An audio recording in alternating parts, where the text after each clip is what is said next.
Hey, everybody. Welcome to today's Lunchtime Learning Blast, Lunchtime Leadership Blast, Lunchtime Learning Lesson. Call them what you want. But this is a topic that I'm really excited about.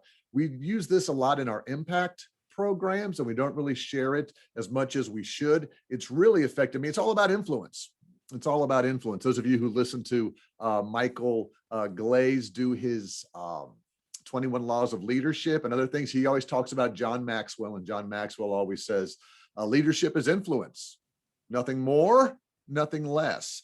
And so we can say that, but what does it mean to actually have influence? So let's talk about that today. This is based on a book, multiple books by Richard Cialdini. He's written a book called Yes, 50 Ways to Persuade People. You can look him up. It's Richard, Cialdini, Richard Cialdini. He does all this research on influence and persuasion. And I got to tell you, for me, it works. For me, I get it. For me, I understand it. So I'm excited to share these messages with you today. Hey, Persephone, good to see you today. Thanks to the other people who have jumped on and kind of want to figure out how we can influence other people. All right, step number one, the rules of ethics apply. So as we go through some of this stuff today, you may be thinking, hey, that sounds like manipulation. Hey, that sounds like going around a back door. Hey, that's not what we're talking about here. We're not doing anything that breaks any legal, ethical, moral, not putting you in any type of dilemmas. What we want to share with you today is the fact that as a leader, you can influence people with or without the title, but you got to make sure you're not doing it for the wrong reasons and you're not doing it unethically. So keep that in mind, because all these things that we talk about have to be done with ethics in mind. Okay, the first way you can influence somebody, according to Robert Cialdini, is called the principle of reciprocity. The principle of reciprocity. And the principle of reciprocity just says, if I do you a favor, you're going to feel somewhat obligated to do me a favor. If I help you out, you're going to feel somewhat obligated to help me out. If I give you a card on your birthday, you're going to feel obligated. Oh, Pete, I got to give you a card on your birthday. Now, it's not guilt. it's reciprocity. There was a study done way back years ago when Olive Garden, the restaurant, first got started, and they were talking about this concept of putting those little mints down. And they did a research study and found out that waiters who left the mints, not all of them left the mints, but some did, got higher tips. Because at that time, it was like, oh, wow, something extra, I should then tip up a little more. Well, now we've gone past that, because now when you go to Olive Garden and you don't get the mints, you're like, hey, where are my mints? Where are my mints?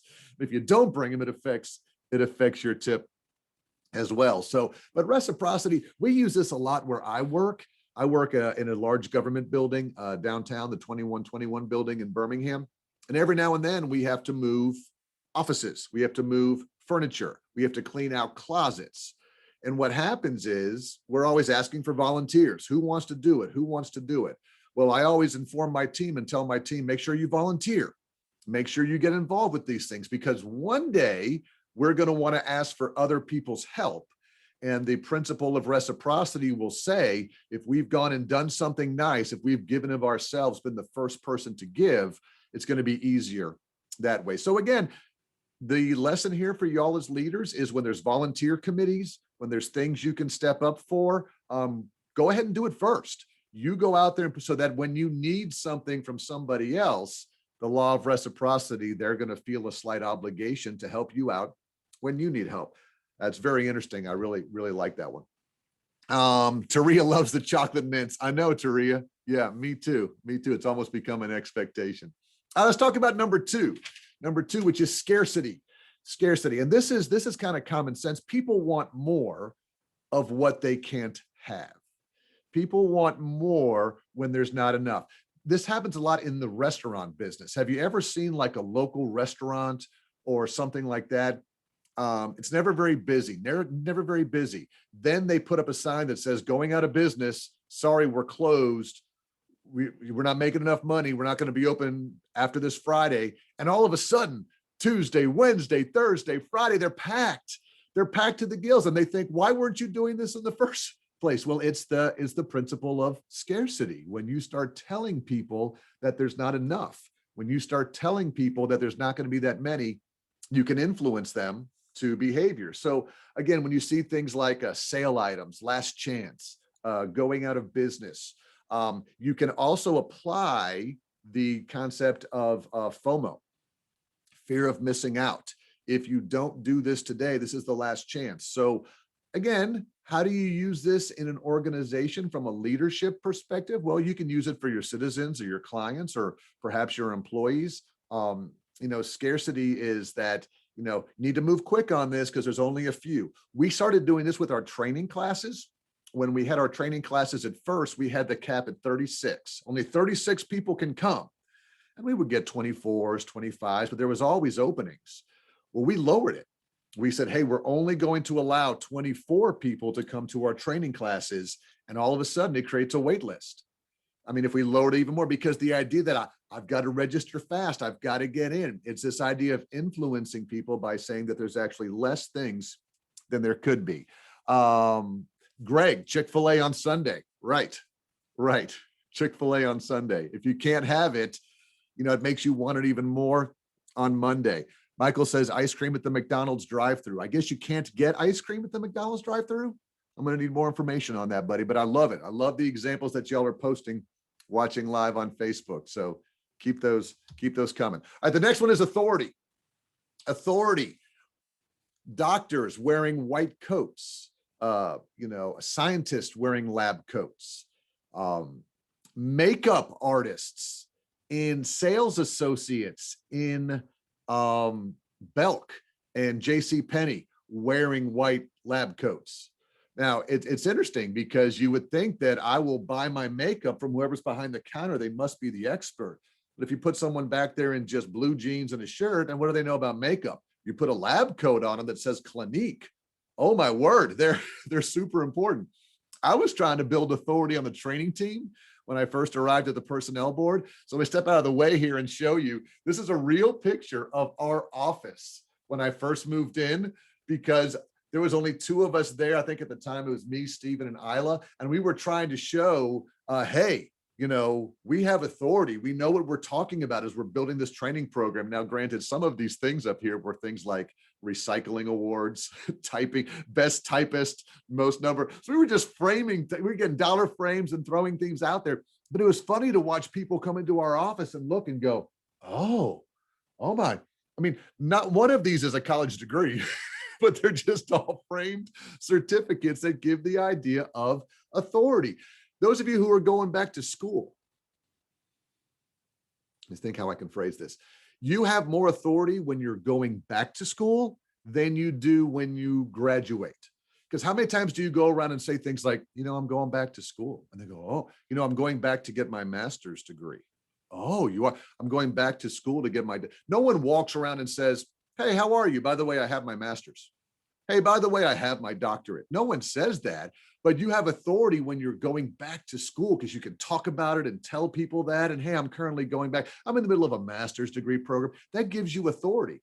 And again, that's how you can motivate people. Again, the titles, the initials behind your name, things like that. Some people don't like that, but you can use authority also in terms of seniority. Hey, well, don't forget, Pete's worked in this organization for 20 years. They now some people might say, well, now you don't know because you've been here so long, but some might say that's a good thing. So again, use your authority wherever you can. Thank you, Michael. The ice cream machine's always broken, so that does make it scarce. That's the law of scarcity right there. So authority, and sometimes this is the way you dress. Sometimes you can see authority in the way you dress. What are some triggers that people see in you that show authority? The titles, the lab coats, just wearing a stethoscope. You've probably seen these studies before on reality TV shows like What Would You Do? I think on ABC and places like that. You just put on an orange construction vest and you go stand with nothing else on you and just go stand on a road and tell somebody, please walk on that. Please walk on that side. They're going to listen to you. But if you just stand there without the orange construction vest on or without something, they're going to walk. So there's all these studies out there that just by putting on these, this is how, off the record, this is how people used to break into sporting events all the time. They would get a fake press pass, or they would carry a laptop or whatever, and they just walk by the ticket takers and go, I'm headed to the press box, or they just walk on in because they look, you know, you now don't do that, but you look, you look, again, ethics has to apply, but you look the part. So that's number 3, authority. All right, let's keep going here. What's next? Consistency. Consistency. Now be very careful with this one because it's just a word. This word doesn't mean what you think it means as far as influencing people, okay? What consistency, this concept of influence around consistency means is that I'm going to make a public, voluntary, and active commitment to something, and my actions are going to match my words. Okay, let me break this down for you. Because again, when people hear consistent, they go, yeah, you got to act consistently. No. What I'm saying is, if you want me to do something, I might or might not do it. But if you say, hey, can you sign here that says you agree to have this done by Friday at 5? Well, now I'm going to have it done by Friday at 5. When you get people to make a voluntary commitment, an active commitment, and a public commitment, okay? If you are in a staff meeting and your manager is going around and saying, who wants to own this? Who wants to own this? And then you say, I'll take it, I'll own it. Can you have that by Friday at 5? Sure, I'll have it Friday at 5. And everybody in the room heard you. That's a way to influence you to get it done. You are now influenced through this idea of consistency because my words have to match my actions. Whereas if I just met somebody in the hallway, if the leader afterwards said, Pete, can you get this done? And I said, I think I can do it. I didn't say it in front of everybody. I didn't volunteer. So you want to influence some people. Think about this. Trying to bring it to an example that everybody understands. Buying Girl Scout cookies.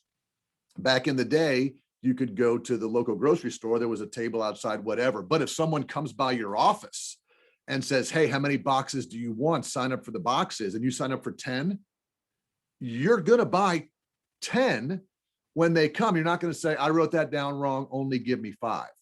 All right. So getting people to be consistent with what they agree to. This is why deadlines are so important to influence people. All right. If you get people to respond and say, can everybody please respond to me in email, and just with a verbal, yes, I will have this done by Friday at 5. The ones who respond, yes, reply to all and all, they're going to be influenced to have it done by that time. So that's the whole idea of consistency that I kind of want you to be aware of. You know, you can even take this back to when people were remember back in high school, this is my high school, college years, people were making voluntary chastity pledges. You know, they were saving themselves for marriage. And whether they wore a ring or they gave a pledge or something like that, that was an influence. Now they could still go and do whatever they wanted, but in the back of their mind, they were influenced because they signed a document that said they will do this until they get married or whatever. Those are the types of things that we're talking about with influence. So if you can get somebody to sign something, to agree to something, to make a voluntary and active commitment, yes, I can own that. I can do this. That's a big one. That's a big one there for you. Oh, good. We've got a couple more. We're rolling along. It's 12:15 already. We're rolling. Number 5, liking. A lot of you are not going to like this one. See what I did there? But people like themselves. There's nothing we can do about that.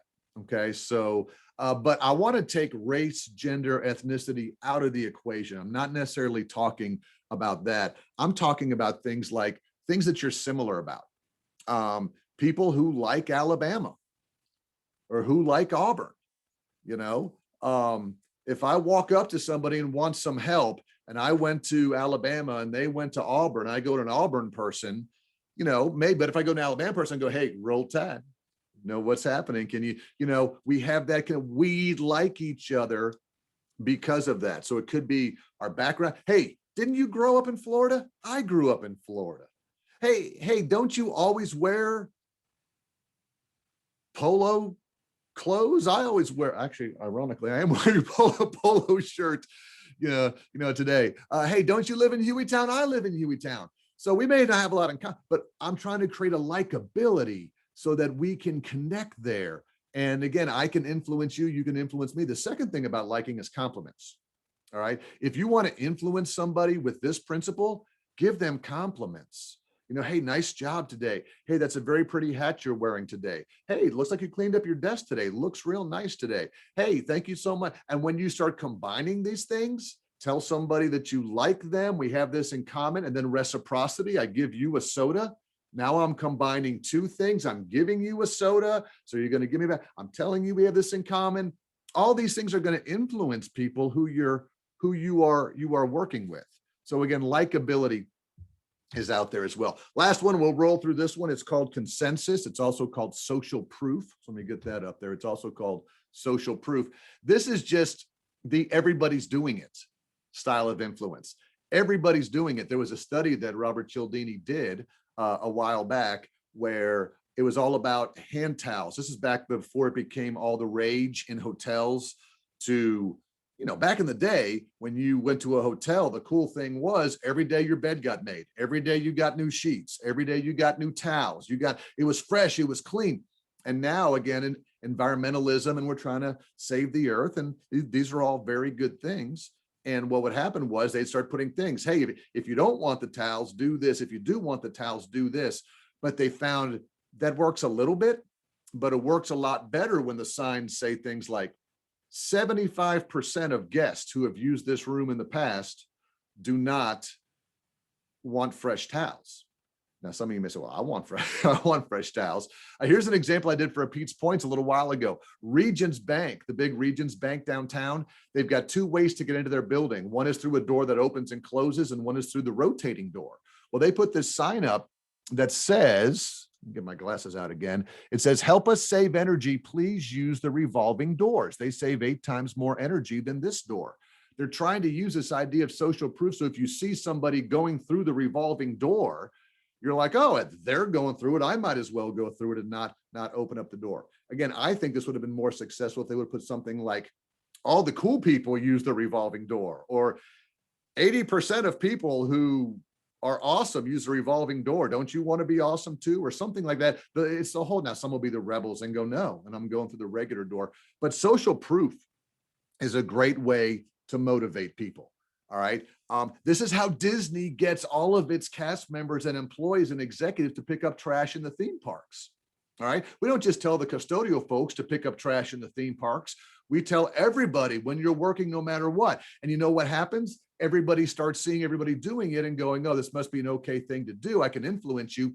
And then our guests get influenced because the guest and the customer start seeing every single employee who sees something pick it up. And when they walk by, they'll pick stuff up. So it's just this common thing that this must be okay and the right thing to do.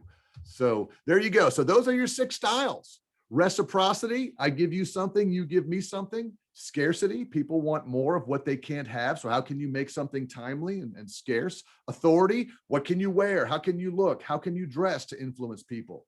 Consistency, have people make a verbal, active commitment that they're going to do something so that their actions will follow up. Liking, people like themselves. So whether they're similar, whether they give each other compliments, whether they cooperate with each other. And finally, consensus or social proof, which is the idea that everybody's doing this. So I want to jump on this and do it as well. So use any of those, use a combination of those as you go through.